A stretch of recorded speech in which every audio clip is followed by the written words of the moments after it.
Dalam 24 jam terakhir, tim penyelamat telah menemukan 160 jenazah di bawah reruntuhan dan jalanan jalur Gaza. Menurut laporan, tim penyelamat mencari jenazah di bawah reruntuhan menggunakan metode manual.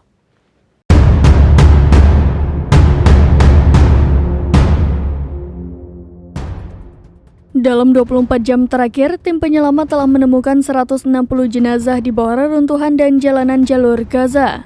Menurut laporan Wafa, tim penyelamat saat ini mencari jenazah yang berada di bawah reruntuhan menggunakan metode manual. Hal tersebut lantaran kurangnya mesin dan peralatan untuk menghilangkan puing-puing reruntuhan akibat serangan Israel. Berdasarkan data sementara, sekitar 6.500 orang hilang masih berada di bawah reruntuhan dan 4.700 diantaranya adalah anak-anak dan perempuan. Segala upaya telah dilakukan kru penyelamat, ambulans, serta warga untuk mengevakuasi jenazah-jenazah sejak gencatan senjata dimulai pada hari Jumat.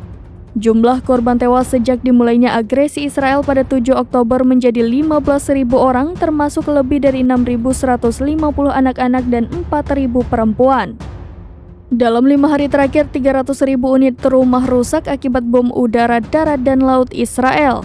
Dari 300.000 ada 50.000 rumah yang mengalami kehancuran akibat serangan Israel. Meskipun ada gencatan senjata, tentara Israel melarang warga Gaza kembali ke jalur utara.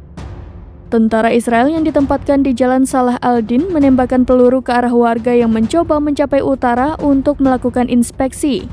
Sebagai informasi, gencatan senjata sudah dimulai sejak Jumat 24 November 2023.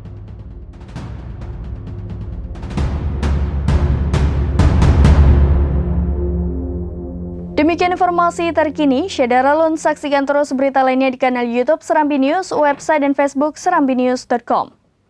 Download Tribun X sekarang, menghadirkan lokal menjadi Indonesia.